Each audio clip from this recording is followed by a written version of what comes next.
Do you ever wonder how a billionaire thinks? How do they process all those crazy thoughts that go through their head on a regular basis? Well, I was curious, so I asked one. And the person I asked is Janice Bryant Howroyd, the first Black woman to build a $1 billion company. Want to hear what she has to say? Let's hop into it.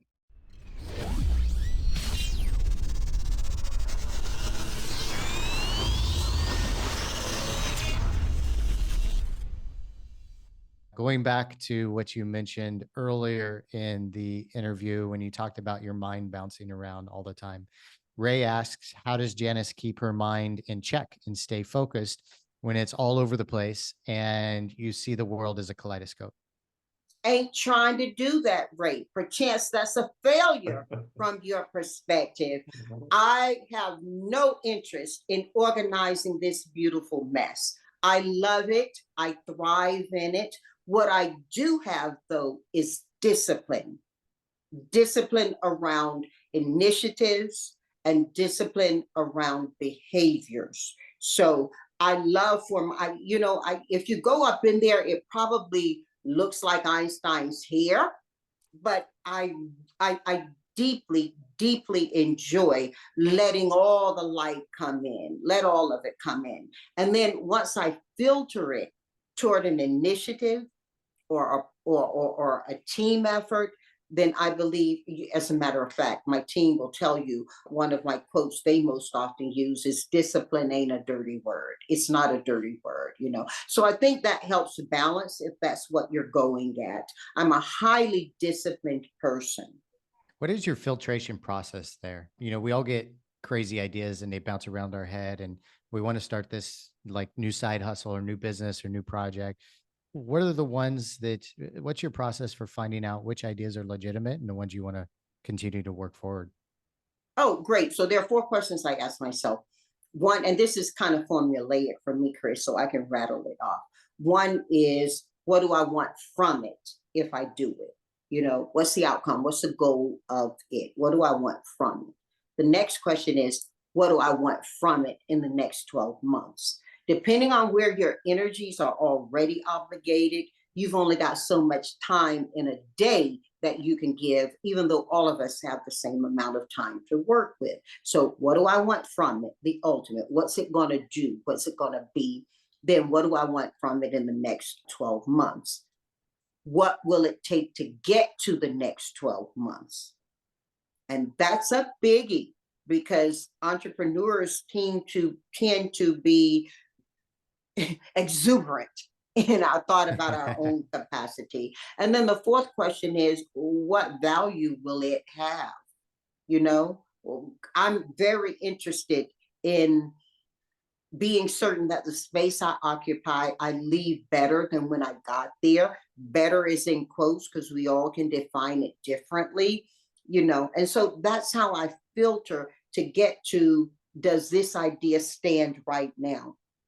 The other thing I do is that, okay, so I live with an iPad. I'm on an iPad right now talking with you. I love, love, love, love, love iPad.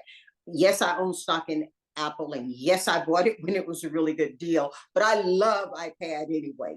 And it allows me to do so much. And my notes section is busy.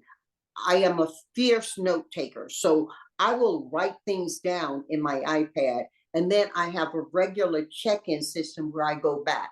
Is it still as clear to me as it was when I wrote it? If it's not, check, and I move it.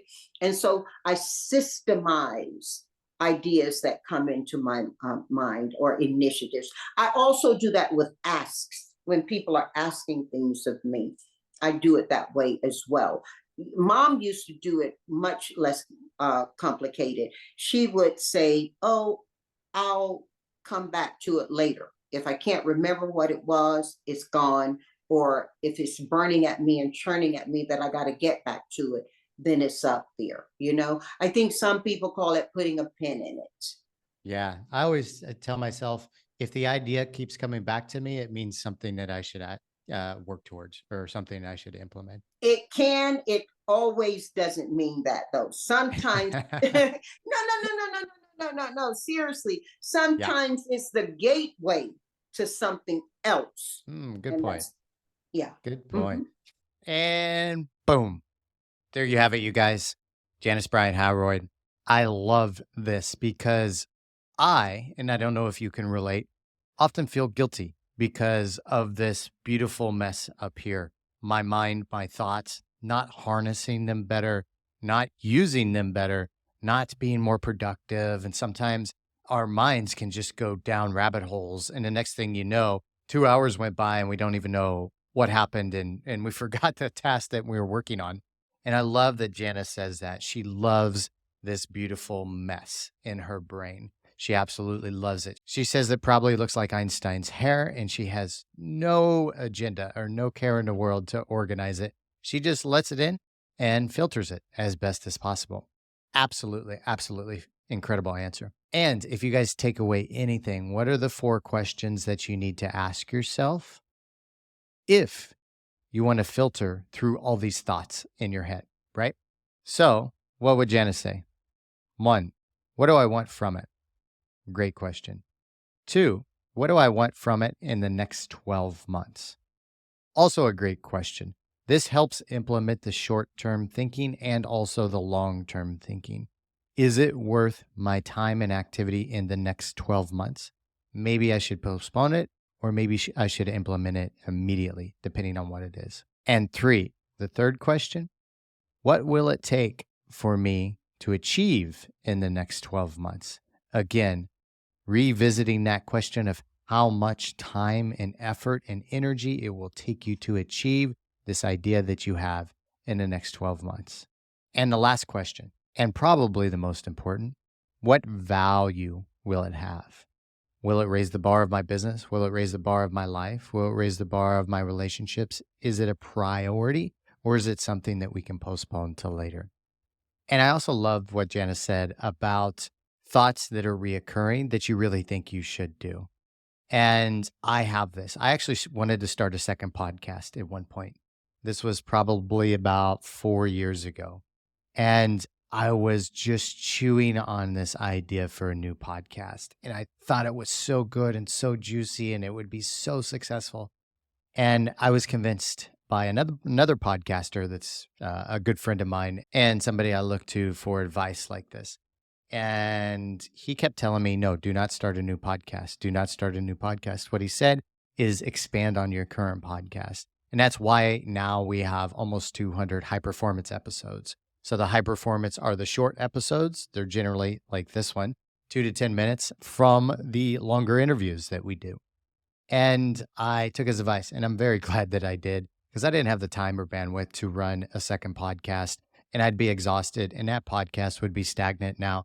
So sometimes we have these great ideas, and like Janice says, they're actually a gateway to something else. It doesn't mean that idea is the actual thing. So we're going to wrap it up there, you guys. Remember those 4 questions. 1, what do I want from it? 2, what do I want from it in the next 12 months? 3, what's it going to take for me to achieve in the next 12 months? And 4, what value does it give whenever you have a thought or an idea to do a new thing?